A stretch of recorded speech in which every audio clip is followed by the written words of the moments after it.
அறிந்திராத பல அனுபவங்களை நம்முடன் பகிர்ந்து கொள்ள வரும் சிறப்பு விருந்தினர்கள் சொல்லும் செய்திகள் நம் வாழ்விற்கு நல்ல வழிகாட்டியாக அமைகின்றன. அந்த வகையில் இன்றைய சிறப்பு விருந்தினர் யார் என்பதை பற்றியும் அவர்களின் அனுபவங்கள் என்ன என்பதை பற்றியும் பார்க்கலாம். நம் வீடியோ நிகழ்ச்சியின் அடுத்த பகுதியாக வரவேற்பது சிறப்பு விருந்தினர் பகுதி.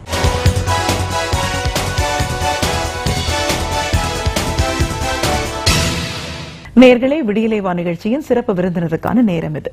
இன்றைய சிறப்பு விருந்தினர் முப்பரிமாண நினைவாற்றல் கலையை உருவாக்கியவர் மற்றும் பயிற்சியாளர் டாக்டர் டி கிருஷ்ணமூர்த்தி அவர்கள். முப்பரிமாண நினைவாற்றல் கலை அப்படிங்கிறது என்ன? நம்மளுடைய மூளைய பிரெயினை சரியான முறையில நம்ம டியூன் பண்ணோம்னாக்கா எந்த வயசுலயும் எந்த விஷயத்தையும் நம்மளால சாதிக்க முடியும் அப்படின்ற ஒரு புதிய கண்டுபிடிப்போட நுணுக்கம் என்ன, இது யாருக்கெல்லாம் பயிற்சி பெற முடியும்னு பல தகவல்களை இன்னைக்கு அவர் நம்ம கிட்ட பேச இருக்காரு. வணக்கம் சார். வணக்கம். முப்பரிமாண நினைவாற்றல் கலை அப்படிங்கிற ஒரு கலையை உருவாக்கியவர் அப்படின்ற முறையில் எங்க நிகழ்ச்சிக்கு நாங்கள் உங்களை முதல்ல வரவேற்கிறோம் சார். எல்லாருக்குமே தெரியும், நம்மளோட மூளையை சரியான பாதையில நம்ம செயல்படுத்தணும்னா, நம்மளோட மனசை ஒரு சரியான திக்கில் வச்சோம்னாக்கா எதையுமே நம்மளால சாதிக்க முடியும். நிறைய பேர் சொல்றதை பாக்குறோம், பெரியவங்க எல்லாம் வீட்டுல இதை பேசுறத பாக்குறோம். பட் இது உண்மையிலேயே இது சாத்தியம், இதை அப்படின்றத நீங்க உருவாக்கியிருக்கீங்க. இந்த நினைவாற்றல் கலை மூலமா எந்த வயசுல இருக்கிறவங்களும் எந்த விஷயத்த நம்ம சாதிக்கணும்னு நினைச்சாலும் அதை கண்டிப்பா அவங்களால பண்ண முடியும் அப்படின்னு சொல்லியிருக்கீங்க. சோ இந்த பயிற்சி முறை அப்படிங்கிறது என்ன, இது மூலமா நீங்க சொல்ற விஷயங்கள் என்ன, இதுக்கான எண்ணம் உங்களுக்கு எப்படி வந்துச்சுன்னு பல விஷயங்களை எங்க நேயர்களோட நீங்க பகிர்ந்துக்கணும் சார். முதல்ல நீங்க உங்களை பத்தி சொல்லுங்க. இப்படின்ற ஒரு விஷயத்தை நம்ம கண்டுபிடிக்கணும் அப்படின்ற எண்ணம் உங்களுக்கு எப்படி வந்துச்சு? வெல், ஸ்கூல் படிக்கும் போதுங்க, ஓகே, அந்த நேரத்தில் நான் பிறந்து வளர்ந்ததெல்லாம் பெங்களூர், என் பூர்வீகம் திருச்சி, அப்பா அம்மா தமிழ் எல்லாமே. பட் பெங்களூர்லேயே செட்டில் ஆகிட்டோம். பள்ளிக்கூடத்தில் பார்த்தீங்கன்னா எல்லா லாங்குவேஜும் இருக்கும், அதிலும் முக்கியமாக தமிழும் இருக்கும், ஆங்கிலத்தில் எல்லா பாடங்களும் இருக்கும். இதில் என்ன ஆகும்னாக்கா, அந்த பள்ளி படிப்பு நேரத்தில் சில பாடங்கள் டீச்சர் சொல்லி கொடுக்குற விதம் புரியாது. புரியாதுன்ற முறையில் நம்ம புரியலன்னு சொல்கிறத விட அது என்ன சொல்கிறது, அறியாமையா என்னன்னு தெரியாது. அப்போ என்ன ஒரு பிராண்டு பில்டப் ஆகும். இந்த பையனுக்கு சரியாக படிப்பு வரல, ஒரு என்ன சொல்லுவாங்க மக்கு அப்படின்ற ஒரு பிராண்டை கிரியேட் பண்ணுறாங்க. அது எனக்கு பிடிக்காத விஷயம் அந்த வயசுலேயே. எனக்கு பொறுத்த வரைக்கும் எனக்கு புரிஞ்ச அளவுக்கு டீச்சர் புரியலையேன்றது என் மனசுக்குள்ள ஒரு வாதம். அதை சொல்ல முடியாது, ஒரு பெரியவங்கள்ட்ட போயிட்டு எனக்கு தெரியும் அப்படின்னு சொல்ல முடியாது. ஆனால் நான் நினச்சி பார்ப்பேன், இந்த டீச்சர் இப்படி சொல்லி கொடுத்ததை இந்த முறை சொல்லி கொடுத்துருந்தா நான் அழகாக புரிஞ்சிருப்பேனே, அதே போல் என்னுடைய நண்பர்களுக்கும் புரிஞ்சிருக்குமே, ஏன் இப்படி ஆனதுன்றது ஒரு எனக்குள்ளவே ஒரு சின்ன போராட்டம்னு கூட சொல்லலாம். படிப்பில் மேக்ஸாக இருக்கட்டும், சயின்ஸ் ஆகட்டும், சோசியல் சயின்ஸாக இருக்கட்டும், ஜியாகிரஃபியாக இருக்கட்டும், ஹிஸ்ட்ரியாக இருக்கட்டும், அது சொல்லும்போது ஏதோ ஒரு பாடமாக எடுத்துருவாங்க. எனக்கு ஒரு சின்ன வயசுல ஒரு ஆர்வம் என்னன்னாக்கா, இந்த படிப்பு துறையில் 2 விதமான விதம் இருக்குது. ஒன்று புக்கிலேருந்து எடுத்து சொல்லி கொடுக்கக்கூடிய பாடங்கள், இன்னொன்று புக்கில் இல்லாததை அறிவுபூர்வமாக மனுஷனுக்கு ஒரு ஆர்வத்தை தூண்டக்கூடிய ஒரு பாடங்கள் பல வாத்தியார்கள் இருக்காங்க. அதில் முக்கியமாக என்னுடைய வாத்தியார்கள் தமிழ் வாத்தியார் ரொம்ப நல்லா இதை பற்றி ஒரு கதை மூலியமாக எங்களுக்கு சொல்லி வாழ்த்துவார். அதாவது அந்த வாழ்த்துறையை இது பண்ணுவார். அதே நேரத்தில் அது ரொம்ப இன்ட்ரெஸ்டிங்காக இருக்கும். அந்த பாடத்தில் இருக்கிற கட்டத்தை விட்டு வெளியிலிருந்து ஒரு எக்ஸாம்பிளை கொடுத்து அப்புறம் தான் ஒரு பாடத்துக்குள்ளே புகழ்வார். ரொம்ப அருமையாக இருக்கும். இதே போல் ஏன் சயின்ஸ் சொல்ல மாட்டேங்கிறாங்க, மேக்ஸ் டீச் பண்ண மாட்டாங்கன்ற ஒரு வருத்தம் எனக்கு இருந்ததுங்க. இந்த வருத்தத்தை இருந்தது மட்டும் இல்லாமல், இப்போது ஒருத்தர் மேலே நம்ம குற்றம் சொல்கிறோம்னாக்கா நாம நல்லா இருக்கணும் இல்லைங்களா? அதே போல் நான் ஏன் அவங்கள நான் குற்றம் பண்ணுறேன்னாக்கா, அவங்க இப்படி சொல்லி கொடுத்துருக்கலாம்னு நினைக்கும் போது நான் ஏன் இப்படி சொல்லி கொடுக்க கூடாதுன்னு சொல்லிட்டு, நாங்கள் ஒரு 6-7 பசங்க இருப்போம், என்னுடைய வயசு பசங்க. நாங்கள் என்ன பண்ணுவோம், சனிக்கிழமைனாக்கா பாதி நாள் தான் ஸ்கூல். அதுக்கப்புறம் நாங்களே உட்காந்து ஒரு கொஷின்ஸ் நாங்கள் ஃப்ரேம் பண்ணி படிப்போம். நாங்களே டீச்சர் சொல்லி கொடுத்ததை அகற்றி வச்சுட்டு நமக்குள்ள அர்த்தமானது என்னன்றதை பார்ப்போம். அதில் முக்கியமாக பார்த்தீங்கன்னாக்கா, ஒவ்வொரு வார்த்தையும் அந்த பாடத்தில் வரக்கூடிய ஒவ்வொரு நிகழ்வும் நம் மனசில் பதிகிற மாதிரி நாங்கள் பேசிக்குவோம். ஒரு அரசனை பற்றி பேசணும்னா அந்த அரசனாவே நம்ம ஆக்ட் பண்ணி காட்டுவோம். ஒரு சயின்ஸை பற்றி படிக்கும்போது அந்த சயின்ஸில் இருக்க அந்த கிராவிட்டி ஒரு கல்லை தூக்கி போட்டு இது விழுந்தது, இது எவ்வளோ ஸ்பீடில் விழுந்திருக்குன்ற மாதிரிலாம் பேச ஆரம்பிப்போம். இது எங்களுக்குள்ள ஒரு சர்ச்சையில் இருக்கும்போது அதுக்கு நான் லீடராக இருந்து இதை நான் பண்ணுவேன். இதை எங்கள் தமிழ்வாதியர் பார்த்து ரொம்ப பெருமைப்படுத்திருக்காரு, நல்லா இது பண்ணுவடா அப்படின்ட்டு. அதனால என்ன ஆயிடுச்சுன்னா எனக்குள்ள ஒரு ஆர்வம் ஏற்பட்டுச்சு. அந்த சொல்லி கொடுக்குற முறை இருக்கு இல்லைங்களா, அது வந்து கொஞ்சம் விரிவாகவும் அழகாகவும் புரிஞ்சிக்கிற தன்மையோடு இருந்துச்சுன்னா கண்டிப்பாக பண்ண முடியும்ட்டு எனக்கு ஒரு மனசுக்குள்ளே இருந்தது. நான் ஸ்கூலில் படிக்கும் போதே டியூஷன் எடுப்பேன். அதாவது ரொம்ப வறுமையில் இருந்த நிலைமை அப்போ. ஸோ அதனால் அந்த என்ன செய்வோம், நாங்களாம் உட்காந்து ஒரு கல்லக்காய் அந்த சொல்லுவோம் இல்லைங்களா, அதை வாங்கி வச்சு சாப்பிட்டு தான் படிப்போம். ஒரு மரத்தடியில் உட்காந்து படிப்போம். எங்களுக்குள்ள ஒரு மனசுக்குள்ள ஏதாவது படித்து சாதிக்கணும்னுட்டு.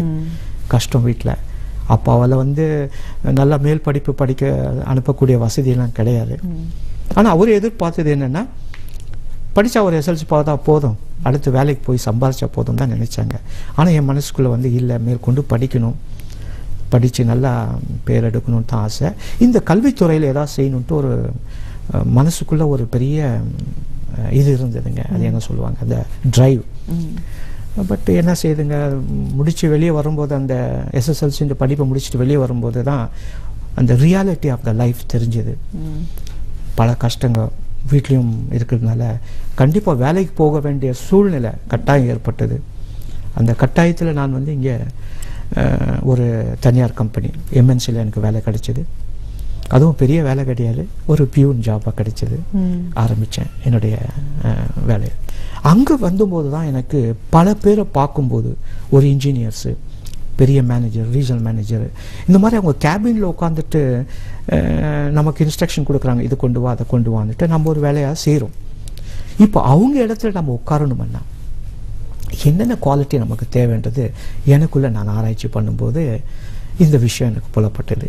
இந்த விஷயம் புலப்படும் போது இதையே நம்ம ஏன் ஒரு கேப்சூலாக பண்ணி இதையே ஒரு பாடமாக பண்ணி நம்ம மக்கள் கொடுக்கக்கூடாதுன்ற ஒரு இதுவும் இருந்தது. பட் உடனே செய்ய முடியல. அந்த கம்பெனியில் 20 வருஷம் ஒர்க் பண்ணேன், 20 இயர்ஸ் ஒர்க் பண்ணேன். பல படிப்பு, அதாவது ப்ரொமோஷன்ஸ் அதெல்லாம் பார்த்து கடைசியில் இன்னொரு கம்பெனியில் ஹெச்ஆர் லெவலுக்கு நான் போக முடிஞ்சதுங்க, ஹெச்ஆர் எக்ஸிக்யூட்டிவ் லெவலில். ஸோ அதுக்குள்ளவே அந்த தருணத்தில் என்னை நான் சரிப்படுத்தி கொள்ள காலேஜுக்கு போகாமையே இந்த டிஸ்டன்ஸ் எஜுகேஷனில் படிக்க ஆரம்பித்தேன். செல்ஃப் ஸ்டடி, எந்தவித துணை இல்லாத படிக்கும்போது இதுக்கு முக்கியமாக தேவையாது வந்து மெமரிங்க. இந்த ஞாபகன்றது ரொம்ப ரொம்ப முக்கியமானது. அதே நேரத்தில் பார்த்தீங்கன்னாக்கா examinations are nothing but test of memory. ஒவ்வொருடைய 365 நாள் அவன் என்ன படிக்கிறாங்களோ என்னன்னு தெரியாது. ஆனால் 3 மணி கால அளவில் அவங்கள அளக்குறாங்க. அது ஒரு பேப்பர் கொடுத்தாலும் எக்ஸாம் எழுதிட்டு வரணும் இல்லைங்களா. ஸோ அந்த ஒரு வருடம் படித்த படிப்பை 3 ஹவரில் அவங்க டெஸ்ட் பண்ணுறாங்க. ஸோ எந்த மொழியெல்லாம் கேட்கலாம், எப்படியாவது கேட்கலாம் இல்லைங்களா. ஸோ அதுக்கு நமக்கு அந்த பர்டிகுலர் மெமரி இருந்தால் ரொம்ப நல்லது. ஆனால் ஒரு அன்ஃபார்ச்சுனேட் திங் என்னன்னாக்கா, இதுவரையில் உலக அளவில் நம்ம இந்தியா மட்டும் இல்லை, எந்த ஒரு காலேஜிலும் ஒரு ஸ்கூலில் கூட இந்த மெமரின்றத முக்கியத்துவம் கொடுக்காம எடுத்தவுடனே பாடத்தை சொல்லி கொடுக்குறாங்க. ஒரு மனுஷனுக்கு எந்த அளவுக்கு அவன் மெமரி இருக்கு, அவனை எப்படி அவனை பாகுபடுத்தலான்றதை விட்டுட்டு எடுத்தவுடனே engineering text book, thermo dynamics அது இதுன்னு கொடுத்து அவனை குழப்பி அவனால் முடியாமல் எத்தனை குழந்தைங்க தவிக்கிறாங்க. அதுவும் எக்ஸாமினேஷன் டைமில் பாருங்கள், ஸ்ட்ரெஸ்ன்றது ஒன்று வந்து சூசைட் என்ற ஒரு கட்ட அளவுக்கு போய் எத்தனையோ பிள்ளைகள் தன் உயிர்கள் இழக்கிறாங்க. பெற்றோர்களும் தெரிஞ்சுக்கணும், அவங்கள என்ன செய்கிறாங்க, பசங்க படிக்கணும், நல்ல மார்க் எடுக்கணும், இதே தான் மார்க் ஓரியன்ட் சப்ஜெக்டாகவே கருதுறாங்களே தவிர அறிவுபூர்வமாக அந்த மனுஷனுக்கு என்ன கற்றுக்கிட்டானோ வாழ்க்கையில் அவனை எப்படி பயன்படுத்த போகிறான்னு பார்க்காம அவங்கள வந்து ஒரு ஃபோர்ஸ், ஒரு கம்பல் பண்ணி பசங்களை வந்து எதிர்பார்க்குறாங்க. இது மார்க் ஓரியன்ட். பசங்களும் அவ்வளோதான், சும்மா அங்கே காலேஜு, அப்புறம் பார்த்தீங்கன்னாக்கா டியூஷனு, அவங்க செல்ஃப் ஸ்டடின்ற இதுவே இல்லைங்க. ஸோ என்னுடைய முயற்சி என்னன்னாக்கா, ஒவ்வொரு மனுஷனும் செல்ஃப் ஸ்டடி யார் செய்கிறாங்களோ அவங்க தான் அறிவு ஜீவின்னு சொல்ல போகிறேன். ஏன்னு கேட்டிங்கன்னா அவங்களால தான் ஏதாவது சாதிக்க முடியும். அதாவது ஒரு குழந்தை பார்த்தீங்கன்னா ஒரு 2.5 வயசுலேருந்து 6 வயசு வரைக்கும் அது பல விஷயங்களை கற்றுக்குது. சொல்லப்போனால் ஒரு 3000லேருந்து 6000 வரைக்கும் ஒகாபுலரிஸ் அந்த குழந்தைக்கு தெரியும் அந்த வயசில். ஆனால் இந்த இடத்துல யார் குருவாக இருக்காங்க சொல்லுங்கள் பார்க்க? தாய். தாய் தான் ரொம்ப most of the time she spends. அவங்க வந்து கொஞ்சம் இந்த டிவிக்கு பார்க்குறத நிறுத்தி பாருங்க, அதே நேரத்தில் நல்ல விஷயத்துங்களை தெரிஞ்சு அந்த குழந்தைங்களுக்கு சொல்லிக் கொடுக்க கொஞ்சம் முன்னு வந்தாங்கனாக்கா அந்த குழந்தை வந்து அந்த ஆரம்ப கட்டத்திலேயே ரொம்ப அருமையான ஒரு நாலேஜை அது கற்றுக்குது. கண்டிப்பா சார். இப்போ எல்லாருக்குமே டிரைவிங் ஃபோர்ஸ்னு ஒன்று ரொம்ப முக்கியமான விஷயம். அது இருந்திருந்தானா அதோட இலக்கே நம்மளுக்கு வேறையா போயிடும் அப்படின்றதுக்கு ஒரு எக்ஸாம்பிள் நீங்க சொல்லியிருக்கீங்க. கண்டிப்பா. இப்போ இந்த முப்பரிமாண நினைவாற்றல் கலை அப்படின்னு சொல்லும்போது இப்படினால என்ன சார், இதன் மூலமா நீங்க என்ன சொல்ல வரீங்க? முப்பரிமாண நினைவாற்றல் கலை என்றது பதிலாக இது ஒரு விஞ்ஞானம் என்று சொல்றது எனக்கு ரொம்ப ஆசையா இருக்கு. ஏன்னா கலைன்னா அது ஜஸ்ட் ஒரு ஆர்ட் டைப் வச்சு 64 கலைகளில் ஒன்று இந்த ஞாபக கலை. அதை வந்து சயின்ஸா நான் எடுத்திருக்கேன். It's a memory science. இந்த சயின்ஸ் ஆஃப் மெமரியை வந்து நாம அழகா நம்ம புரிஞ்சுக்கிட்டோம்னாக்கா வாழ்க்கையில எந்த துறையிலும் சாதிக்கலாம். ஒரு இன்ஜினியரா இருந்து சாதிக்கலாம், ஒரு டாக்டரா இருந்து சாதிக்கலாம், ஒரு அட்வொகேட்டா இருந்து சாதிக்கலாம். எல்லா விஷயத்திலும் சாதிக்கக்கூடிய ஒரு இதுக்கு முக்கியமான இது. ஸோ இந்த முப்பரிமாண அந்த 3 dimensional மெமரி சிஸ்டம் அதை சொல்லும்போது என்னன்னாக்கா முதல் வந்து நம்மளுடைய டேலண்ட்டுங்க, அது ஒரு ஃபர்ஸ்ட் டைமென்ஷன் எடுத்துக்கலாம். இப்போ சொன்ன பாருங்க, குழந்தை இப்போ அம்மா வந்து குருவா இருக்கணும்னு சொன்னேன். அதே நேரத்தில் குரு மட்டும் அல்ல, அந்த தாய்க்கு தெரியும் அந்த குழந்தையிடம் எந்த விதமான ஒரு திறமை ஒளிந்து இருக்குன்னுட்டு. இது ஒரு டேலண்ட். இது வந்து இன்போன், பிறவிலேயே பல நம்ம ஜீன் மூலமா வரக்கூடிய ஒரு விஷயம். அதாவது ரிசர்ச் சொல்றாங்க 120 ஜென்மங்கள் பிறவிகளில் கடக்கப்பட்ட ஒரு ஜீனு தான் இப்போ ஒரு நினைவு செல்லாக நமக்குள்ள இருக்குங்க பிரெயின்ல. 120 பிறவி நமக்கு அப்பா அம்மா, அவங்களுக்கு அப்பா அம்மா, அந்த மாதிரி அத்தனை இதுலயும் பார்த்தீங்கன்னாக்கா ஜெனட்டிக்ஸ்ல இந்த ஜீன் மூலமா வரக்கூடியது இந்த ஒரு மெமரி. இது எல்லா விதத்திலும் இருக்கும். பில்லியன்ஸ் ஆஃப் செல்ஸ் இருக்குன்னு சொல்றாங்க. அதுல எத்தனை செல்ஸ் அந்த ஜீனை கவர்ந்துருக்கோ தெரியாது. அப்படி இருக்க குழந்தை வந்து பாடும், ஆடும், பேசும், ஏதாவது செய்யும். ஸோ அதை கண்டுபிடிக்க வேண்டியது அந்த first level. Talent is inborn. அப்படி அவங்களால முடியலன்னு வச்சுக்கோங்க. இப்போ இருக்க பேரண்ட்ஸ்லாம் பிஸி, அப்பாவும் வேலைக்கு போறாங்க, அம்மாவும் போறாங்க, ஒரு ஜஸ்ட் ஒரு மெய்டுகிட்ட விட்டு போறாங்க. அந்த மெய்டு என்ன பண்ணுவா, குழந்தை பார்த்துக்கோ, அவ்வளோதான். அந்த குழந்தைகிட்ட இருக்க திறனை அவளால் கண்டுபிடிக்க முடியாது. ஆனால் அடுத்து ஒரு ரெஸ்பான்சிபிலிட்டி ஒருத்தர்கிட்ட இருக்கு. அது யாருன்னா டீச்சர். அந்த குழந்தை 6 வயசு ஆன பிறகு தாயிடம் தான் டிஸ்கனெக்ட் ஆகுதுங்க. அது பாருங்க, அது வரைக்கும் தாய் என்ன பண்ணும், அதை இமிட்டேட் பண்ணும். அடுத்து என்ன பண்ணும்னாக்கா டீச்சரை ஃபாலோ பண்ணும். டீச்சர் என்ன சொல்லி இமிட்டேட் பண்ணும். வீட்டுக்கு வரும், அதே ஒரு தாவணி மாதிரி போட்டுக்கும், ஒரு செவத்தில் எழுதும். அதெல்லாம் பண்ணியிருப்போம், நாமளே பண்ணியிருப்போம் டீச்சர்ஸ் மாதிரி, இல்லைங்களா? So we started imitating the teachers. இந்த இடத்துல டீச்சருடைய ஒரு முக்கியமான கட்டம் என்னன்னா அந்த குழந்தைங்களை பரிமாறிப்பு. அதாவது டீச்சர்ஸுங்க ஒரு பேஷன் இருக்கணும் அந்த சப்ஜெக்ட்ல டீச் பண்ணுறோமேன்னுட்டு. சும்மா வந்துட்டு ஒரு வேலைக்காக சேர்ந்து ஸ்கூலில் வேலை செய்கிறவங்க இருக்காங்க. அந்த டீச்சருங்களை நான் கேட்டுக்கிறேன், வேண்டாம், அந்த மாதிரி வேலை வேண்டாம். ஏன்னா அவங்க அந்த குழந்தைய உருவாக்குறாங்க. 6 வயசுலேருந்து 12 வயசுல அவங்களோட ரெஸ்பான்சிபிலிட்டி இருக்கு. இப்போ இங்கே என்ன ஆகுதுனாக்கா ஃபர்ஸ்ட் டேலண்ட் சொன்னேன், அதுதான் ஃபர்ஸ்ட் டைமென்ஷனு. அது வந்து இன்பம் உள்ளவே இருக்கு. கண்டுபிடிக்க வேண்டியது அப்பா அம்மாவுடைய கடமை, விட்டால் டீச்சருடைய கடமை. இவங்க 2 பேரும் பண்ணலைன்னா ரொம்ப கஷ்டம். ஆனால் இந்த 2வது முடிச்ச பிறகு என்ன ஆகுதுன்னா ஸ்கில்னு ஒன்று இருக்குங்க.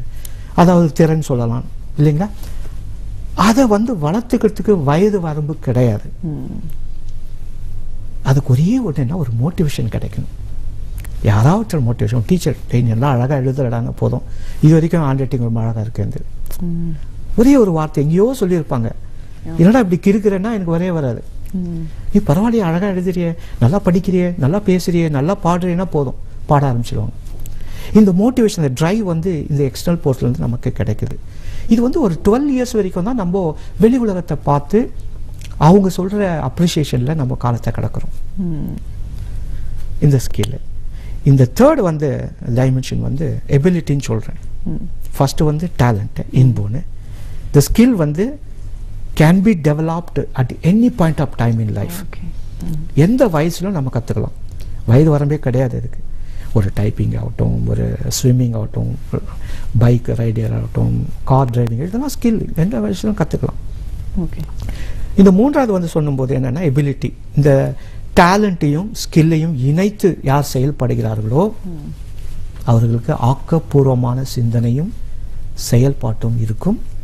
அவங்க செய்யற வேலை வந்து ரொம்ப சுத்தமாகவும் உலகிற்கு பயன்படக்கூடிய விஷயமாக இருக்கும். எப்பவுமே நம்ம மேல நம்பிக்கைன்னு வச்சுக்கோங்க, நம்ம எதுவும் செய்ய மாட்டோம் இல்லைங்களா? அந்த தன்னம்பிக்கை கூடியது நம்மளுடைய மெமரி தான். அதை நல்லா யோசிச்சு பாருங்க.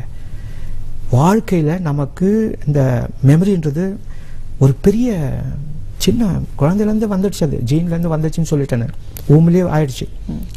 இப்போ மெமரி சரியாத நம்ம அந்த மேனேஜ்மெண்ட் பண்ண தெரியலன்னா நம்ம ஒரு வேலையிலையும் சரியா இருக்க முடியாது, ஒரு துறையில சரியா இருக்க முடியாது, பாடத்தை சரியா படிக்க முடியாது, படிச்சதை ஞாபகம் வச்சுக்க முடியாது. வச்சுக்கிட்டா கூட அது எவ்வளவு நாள் வச்சுக்க முடியும்னு தெரியாது, டவுட் இருக்கும். ஓ நான் எனக்கு இது சரியா தெரியுமா தெரியாதான்ட்டு இத்தனை விதமான ஒரு கன்ஃபியூஸ் ஸ்டேட்ல படிக்க ஆரம்பிக்கிறாங்க. ஸோ நான் என்ன சொல்றேன், இந்த 12 இயர்ஸ் ஆன பிறகுதான் இந்த தேர்ட் டைமென்ஷனுடைய எஃபெக்ட் ஸ்டார்ட் ஆகுது. 12 to 16 இருக்கிற பசங்க, இந்த ஹை ஸ்கூல் ஸ்டூடெண்ட்ஸ் எல்லாம் அவங்களே புத்தகத்தை எடுத்து படிக்கணும். பேரண்ட்ஸுங்க படின்னு சொல்லக்கூடாது. அடுத்து அவன் படிக்கும்போது அவன் மனசுக்குள்ள தான் என்ன ஆக போறான்ற ஒரு லட்சியத்தோட படிச்சாங்கனாக்கா கண்டிப்பா இன்னொரு டியூஷன் டீச்சர் தேவையில்லை, ஸ்கூல்ல சொல்லி கொடுக்குற பாடம் போதும். அவங்க வந்து செல்ஃப் ஸ்டடி பண்ணணும், 1 ஹவராவது அவங்க பண்ணணும். அதுக்கு தேவை டெக்னிக்ஸுங்க. அந்த டெக்னிக்ஸ் தான் இந்த முப்பரிமாண டெக்னிக்ஸ் என்று இதை ஒன்று நான் புகுத்தியிருக்கேன். இப்போ தமிழ்நாடு பூரா இது பரவணும், எனக்கு கொடுக்கணும் இந்த மண்ணிற்குன்ட்டு ரொம்ப ஆசை.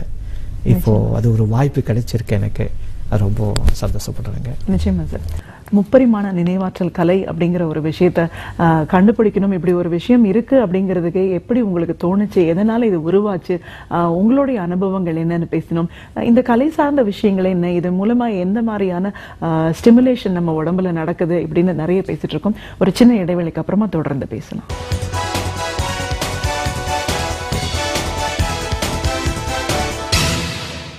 நேர்களே, விடியலைவா நிகழ்ச்சியின் சிறப்பு விருந்தினர் பகுதியில் முப்பரிமாண நினைவாற்றல் கலையை உருவாக்கியவர் டாக்டர் டி கிருஷ்ணமூர்த்தி அவர்கிட்ட நினைவாற்றல் சார்ந்த பல விஷயங்களை பேசிட்டு இருக்கோம். தொடர்ந்து பேசலாம். நினைவாற்றல் அப்படிங்கிறது ரொம்ப ரொம்ப ஒரு முக்கியமான விஷயம் தான். சின்ன குழந்தைங்க இப்போ ரொம்ப கஷ்டப்பட்டு இருக்காங்க, படிப்பு இவ்வளோ கஷ்டமா இருக்கேன்னு அவங்க நினைக்கிற போதெல்லாம் அடிப்படையான சில விஷயங்கள் அவங்க வந்து ரொம்ப ஸ்ட்ராங்கா இருந்தாங்கன்னா அடுத்த நிலைக்கு அவங்களால போக முடியுதுன்றதை பார்க்குறோம். இப்போ இந்த நினைவாற்றல் கலை மூலமா யாரெல்லாம் பயனடைவாங்க அப்படின்னு நம்ம ஒன்னொன்னா பிரிச்சு விரிவா பார்க்கலாம். இப்போ குழந்தைங்களுக்குன்னு எடுத்துங்க, 12 வயதுக்கு அப்புறமா நீங்க சொன்னீங்க இதை வந்து முழுக்க அப்ளை பண்ணலாம்.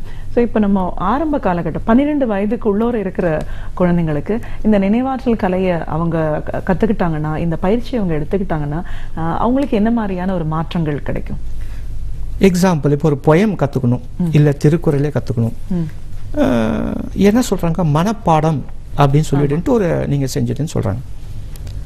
இப்போ மெமரின்னு வரும்போது ரோட் மெமரின்னு ஒன்று இருக்குங்க, ROT, ரோட் மெமரி. அது என்னன்னாக்கா கான்ஸ்டன்ட் ரிப்பீட்டேஷன். ஒரு பெயரையோ ஒரு இதையோ நம்ம ரிப்பீட் பண்ணிட்டு இருந்தா நம்ம மூளைக்குள்ள பதியாது. இந்த மூலியமா தான் இந்த குழந்தைங்க படிக்கிறாங்க, அந்த 6th standard up to 5th 6th standard வரைக்கும். ஸ்கூல்லேயே அதை தான் அடாப்ட் பண்ணிட்டு ஒரு வாய்ப்பாடாக இருக்கட்டும், ஒரு பாடத்தின் கேள்வி பதிலாக இருக்கட்டும், அல்லது ஏதாவது இருக்கட்டும், அவங்க கேட்ட உடனே சக்குன்னு சொல்லணும். அதுக்கு அவங்க பல முறை உட்கார்ந்து ரிப்பீட் செய்வாங்க. இப்போ ஃபார் எக்ஸாம்பிள் நம்ம வந்து நேஷனல் ஆந்தம் இதுவரையில் யாரும் எழுதி அதை ஒரு மரத்தடியில் உட்காந்து மனப்பாடம் பண்ணிட்டு சொன்னதல்ல. நம்ம அசம்பிளியில் டெய்லி சொல்றோம், சொல்ல அந்த நேஷனல் ஆந்தம் பதிஞ்சு போச்சு இல்லைங்களா? அதே போல ஒரு பயம் எடுத்துட்டா கூட ட்விங்கிள் ட்விங்கிள் லிட்டில் ஸ்டார் நம்ம சின்ன குழந்தைகள் கற்று இப்போ கூட இருக்கு. அது எப்படி நம்ம மனசுக்குள்ள அழியாம இருக்குன்னு கேட்டிங்கன்னா அந்த கான்ஸ்டன்ட் ரிப்பீட்டேஷன் தான் காரணம். இது வந்து ரோட்டு மெமரின்னு சொல்றோம். இதையே கிரியேட்டிவ் மெமரின்னு இன்னொரு பார்த்து இருக்கு. இந்த ரோட்டு மெமரியில் ஒரு ப்ராப்ளம் என்னன்னாக்கா ரிப்பீட் பண்ணிட்டே இருக்கணும்.